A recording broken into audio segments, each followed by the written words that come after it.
really quick on that announcement piece. There are some times that I do have announcements that apply to, say, two sections of the same class, right? Is it possible, or could you show me how to send an announcement to both courses?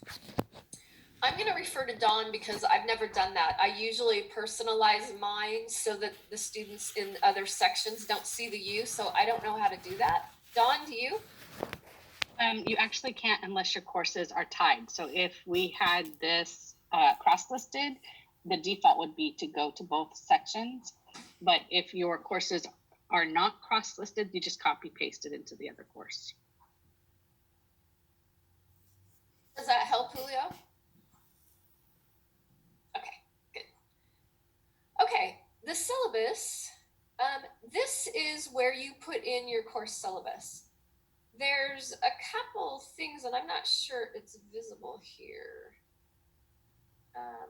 Okay, so you edit most things with an edit button up here, and you put in your information. So I've seen syllabi done a couple ways. Some people put all the information in here. Some people add it as a PDF file here. Mine, I do both. So these sections, the PDF file is just the straight text of the syllabus that I use. And I have see how this syllabus these are links you can click on. I also do that up here. So in mine, I do both.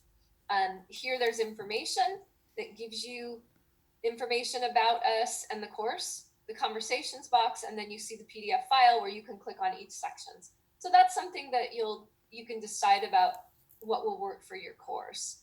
The bottom, there is the course summary. The new feature they added is that you have the option to turn on the course summary or to turn it off. So the course summary is a list of things that has dates. For my courses, since I teach sign language, we have a video program that we use for our lectures. If I upload one of those videos, it pops up as an assignment, and it's very confusing for students. So I'm very happy that I have the option to turn it off so that the course summary won't show up. So that again is just something for you to decide what will work for your course. The modules are where all your content is. That would be like your lectures or the pieces of information that you want students to see. So in the modules, you can set them up, and that's our overview. Our course is going to show you how to set them up and some best practice designs for online learners about how to set up the modules. And Julio, 1 second, and I'll give you some time. We have modules here, and these are all the modules. So students from the homepage can go directly to the modules because we have them listed here and go to the module they need for learning. They can also go here and go to those modules. Julio? Yes, back on the syllabus page, so you have a brief information on the course, and then at the bottom you have an actual PDF of the syllabus. Usually I do have the link that you have right there for people to download, and I just copy and paste it because I have not been able to figure out how to upload my syllabus in this PDF format that you have there. Okay, let me show you real quick because it's really cool. Oh, you know what? Let's see. I'm gonna have to turn off the annotation. When you have your link, put your cursor here and click. Go back up to the link up here. When you click on it, auto open. When you click on auto open and you update, then it will populate into your module, into the syllabus, not the module, into the syllabus. Now, here it doesn't show me. So don't be alarmed if you can't see it, because after you update syllabus, did I get rid of it? Oh, well, good to know. Back to edit, back to clicking on that link, go up to the link activation auto upload and update it. Then when I update syllabus, it should be there. Dawn, I removed it, didn't I? How did I do that? It's Oh, back. there it is. Just taking. And that's actually one of your lessons coming up. I believe it's in. Nice. Oh, it's towards the end of the course. I think week 5. You have to add your syllabus. And while I agree with what Jennifer's saying, I prefer my syllabus to be in there as clickable links. We want to make sure in this course that you know how to do all the features, like making that auto preview. So there's sometimes you'll come across things that we ask you to do. It's more just to make sure you know how to do them than us saying this is how you should do them. Does that help, Julio? Okay, thanks. All right. So the modules, I have a question. I'm going back to the modules, and that's where the information is. This is where you enter, you come in to getting started, and you go into the information for our course. Now, we start with a getting started orientation, which I strongly encourage you. Again, orienting students to Canvas, technology, what they need for the course, and how to navigate Canvas. That is critical for students. I have students even as far into the semester as we are now who might ask me, how do I do this? And I can point them back to that first week. So that's a good thing to know. Your modules, you populate all this information. So here's where the content goes for your modules. You have an add button over here, so you can add. It brings up what you're going to add, and that's part of what you'll be doing as we go through our course and getting in that information. Anything to add here, Donna, in the modules? Jennifer, how do you connect your assignment with module? So if you want an assignment in here, you add this. You add your assignment here. Click on new assignment. You give it a name, whether you want it in line or you want it moved over.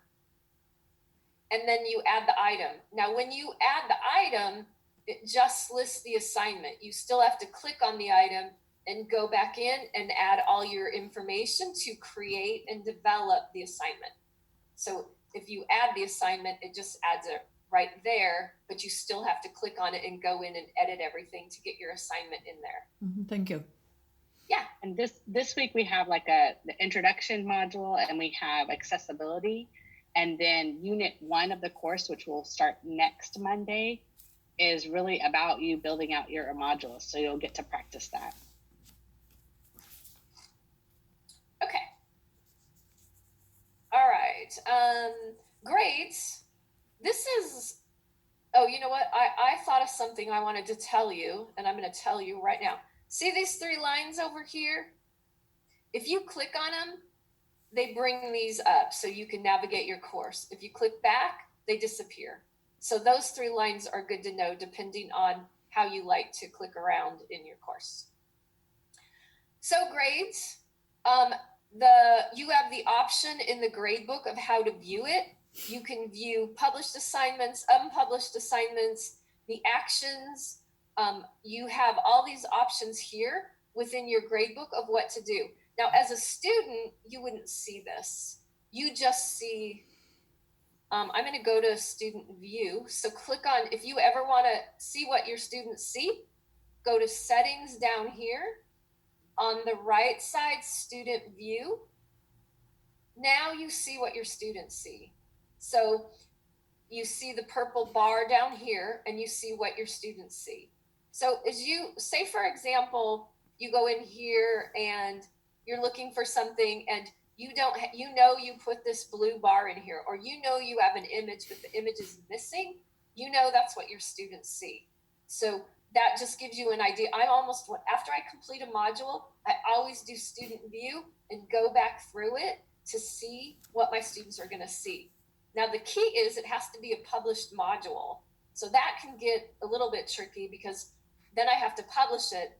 And if I publish it, it's out there for students to see. So I publish it, go through through it real quick as a student view so I can see what they're going to see, unpublish it, and make any changes. So that's one thing you do have to be aware of.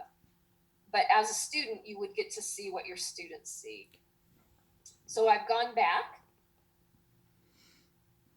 Oh, I forgot to show you grades. That was the whole reason for doing it, huh?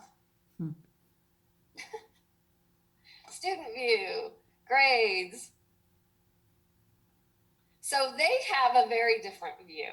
Students see their assignments, the percentage of weight, if that's how you weight your course. They see the list of the assignments. If you click on it, it goes back to the assignment. They can see how much it's out of. They see their score here. Now, here's an interesting thing about the grades is that they see a little speaking bubble icon, and that's where my comments are. So if I grade something and I put comments in it, that's where the comments are. Many students don't know how to see my comments. So I have to let them know, here's how you see your points. I let them know, I'm done grading. You have 3 places you can see information about your assignment. One is your score in grades. One is my comments, that speaking bubble icon. And then if you do a rubric, you can also put comments in each of the little squares within the rubric. And I have to tell students to look there too. So I have to train my students. Here's what you see in grades. Here's where my feedback are. I can give you all these types of feedbacks here, but you have to know where to find them to go in to see them. So that's something there with grades. So the student grade is very different. Now on the bottom, it will show you as a student your totals, and your totals only pertain to everything you've participated in. So that is something, my course is not graded by weight, it's graded by the amount of points they earn. And I have to be careful with each student that I look at, because if they didn't do something or if I haven't graded something, their total points is going to be different from the total points everybody else had. So that's something that you do have to take a look at and notice what they see in their grades as a student. All right, people here, these are all the people that are in our course. It tells you their role. If I click on, I'm not sure what'll happen if I click on myself. Oh, good, this is what I was wanting. So when I click on the name of a student, I can go to Access Report and I get to see the student and what they've done, where they were in, what they viewed.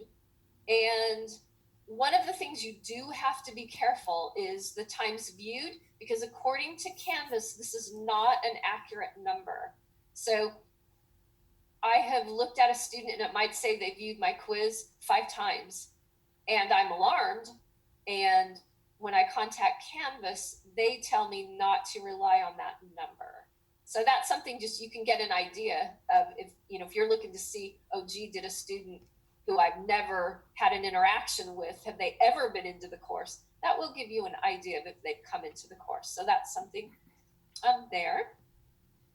NetTutor, that's our tutoring, Jennifer, the online tutoring I apologize. that Rosemont has. Jennifer, the library, they've connected some things that they feel are important for students to use in terms of being able to access the library and do research and get information and books and so forth. New analytics, I have not dabbled with. Chat, I don't have available within my course, so I'm not as familiar with that. Studio, that's one that I'm recently learning and loving, where I can do videos and then you can put a quiz inside the video. And then all these you'll be learning about as you go through our introduction to Canvas. So there's lots there. One thing on people, if you ever decide to dabble in groups and put your students in groups, that's that additional tab where you can set up groups. So it won't be happening in this course, but I just want to point that out so you know what's available. Jennifer, can you go back to people? People? So my question is, can the students see you? Yes. Yes. So yes, Can they you, see can you this show where you are exact same and thing. uh-huh.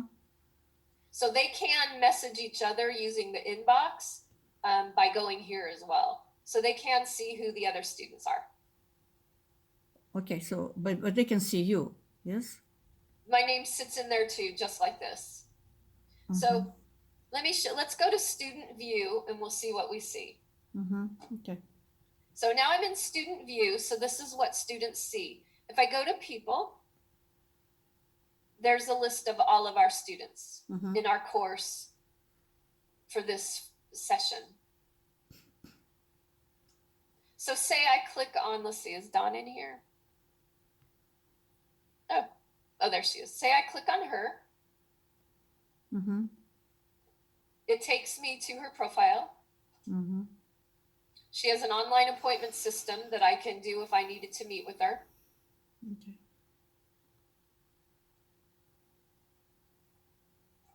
I clicked on her name up here, it brought us back here. Does that help? Yeah, okay. And also, I just noticed that under my name, I saw pending. Can you explain to me why? So that's a Dawn feature. Oh, Dawn, You can you? just haven't, you just need to log in to Canvas and accept the invitation to the course. So at this I point, did. you have, I did. we sent out 2 invitations. One was to your sandbox and one was to this course. This one hasn't been accepted yet, but I can go click resend so that you'll see that again. Can you do it? Thank you so much. Yeah. Okay. Okay, that pretty much ends the overview that I wanted to share with everyone. So I'd like to open it up for questions. Jennifer, we have gotten a few questions about what assignments to do this week, and like Leah's raised hand is in relation to the module numbering, which is part of one of the assignments this week. So if we could do a quick overview of what's expected this week, I think that answers several questions. Okay.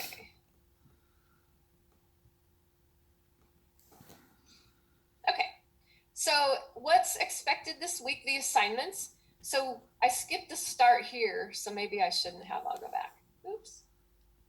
Okay. In our course, it starts out with a welcome. Dawn has done a video here that talks about navigating our course. There's the button, there's this message appears on almost every page we have, that after you read it, you have to go back up and mark. As a student, you'll have a mark as done button. Can you show it again? Can you show it again for the students, for us? Okay, let me go back. I'm going to change to student view, and then that will help.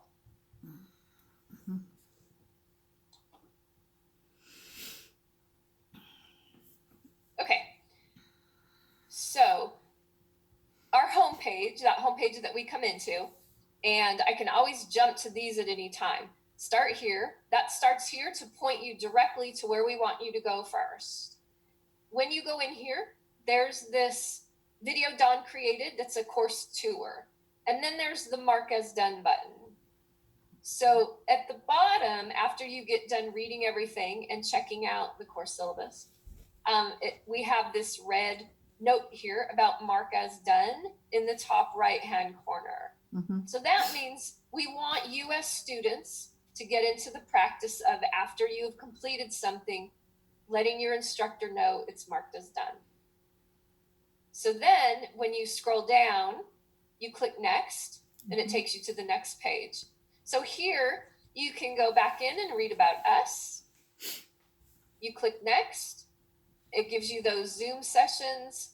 You can look those over, click next. It talks about notifications. Click next there at the bottom. Here's the one thing that's coming up due by Sunday, the discussion. So you have your post, your initial post due Sunday, and replies due Sunday as well. So here are the instructions. Here's what we would like for you to post in the discussion area. And here's how we grade. Click on the gear icon to show the rubric. So we don't have a gear icon. It's been changed to those 3 dots, but it says show rubric. I can click on that.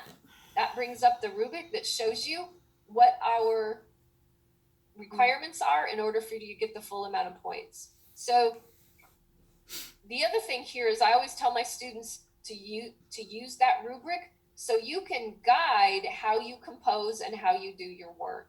So I want them involved in that rubric too. So it's not just here's how I grade, it's also here are my expectations. If you meet them as you develop your work, you get the full amount of points. So that's the rubric. You click reply and you would respond. So that is the first thing that's due. One note about discussions. Normally when I do discussions, I have like a Wednesday or a Thursday post and a Saturday or Sunday reply. You'll figure it out for your course. When they're due the same day, sometimes we don't get to respond to everybody or everybody doesn't get included. So you'll figure that out for your course of what you'd like. So more information for you to read and go through that talks about the etiquette within a course. Here's your first assignment. Hands-on is what we title them. And here's your assignment. So it tells you when it's due, what the points are, what type, it's a file upload. So you have to type up something. Here are the files types that we accept. And then you do the assignment and submit assignment. So there's information here about how to do it. Some information here, an example, the rubric, and that's your first assignment. And there's one other assignment. So I'm noticing we're at our time, so I'm kind of speeding through. Late work, points will not be assessed for required work that is submitted past the due date. So you need to complete all the information, all the unit work, the homework, in order to advance and to go through. So you do have to submit something. But in order to be able to get the points, you want to submit something on time. There is the option to redo it and redevelop it. That's fine. And there's one other thing. Oh, here it is. You must obtain at least 80% in order to receive that certificate of completion. So that's important to know. Grades overview. The next assignment is in here, the accessibility. So here on this page here, you see all the different modules, units we have here of information. So combing through this, all this is information, and then you have to complete this quiz and your accessibility plan. So those are all due by this upcoming Sunday. So that's what's due this first week. Does that help? Yes, thank you. Okay, good. Okay, a couple more questions I see. Looks like they're in the chat. I think you answered some of them because one was about a discussion board forum on Canvas or discussions in Zoom. All of our discussions that are graded are in Canvas. The Zoom sessions are a support, and we hope that you can attend, and it's a great way to interact, and you'll probably have more interaction opportunities in the future because this one was kind of like getting everybody acquainted. I think that you have answered the other questions. Okay. So again, it's important, if possible, for you to at least do your initial post as soon as you can, not waiting until Sunday. Because as a student, if I go into a course and I am required to reply to 5 people, if everyone waits till Sunday, then I don't have those 5 people to reply, or I have to wait all day long on Sunday until there's 5 people to reply and then reply. So something to think about. I think in this course, we have 2 or 3 replies for each of the discussions.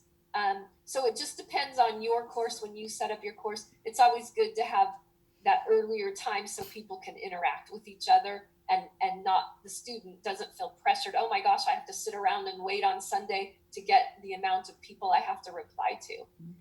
So that's something to think about in your course and how it will work. Anything else I can answer? Thank you so much. It was great. Yeah, Dawn, anything else you want to add? I think that was great. Just remember that Jennifer and I are here to support you. So if anything comes up, please inbox us through Canvas. And especially the first week or so, you might, be trying to get acclimated to the course and have some questions that you might not have later on in the course. So we're here and we will answer as quickly as we can. Thank you so much. So I don't mind staying a couple minutes after if anyone has any other questions that you'd like to ask. The recording has stopped. I just want to say thank you, Jennifer. Thank you, Donna. Yeah. For all of this. Good. I hope it was helpful. Thank you, John. Have you, Jennifer? good start. Thank you. Mhm. Yes, thank Uh, you. We had a couple that joined in late, so just know that this was recorded, and usually it just takes a couple of hours for the recordings to show up, but since this new remote learning is our new normal, things are taking a little bit longer. But as soon as I have the recording available, I'll send out an announcement with the link for it. So if there's something you want to review again, you can, and if you were late and missed it, you can see the whole thing.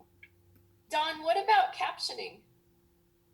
So it does a transcript. The transcript takes longer. So right away the recording will be available, but the transcript takes a little bit longer. And since this is a one-time use video, and we do not have anybody in here who has expressed that they need accommodations, we'll go ahead and let that transcript be sufficient. If it wasn't, then we would have to go through and edit that and make sure it was accurate for some NB. So please let us know if you need that. So the Zoom, you and I, we have the ability to edit the transcript for Zoom. Yes. Okay. Any other questions? So, Dawn, you're going to send me the link, yes? I will send it out to the whole class via announcements in the course. So you'll either need to go into the course to see the announcement, Mm-hmm. or make sure that your settings are set so that it emails you to let you know that that has been added to the course. No, the link to join the course. Remember? So, I'm I've already pending. sent it. Okay. Thank you And so you much. too, Heike. Okay, thank you. Okay. All right, bye-bye. Bye-bye. Well, I Bye. look forward to working with everyone. Thank you. Thank you so much. Thank you. Yeah. Thank you, Jennifer. Goodbye. Bye, Camilla. Bye. Bye-bye.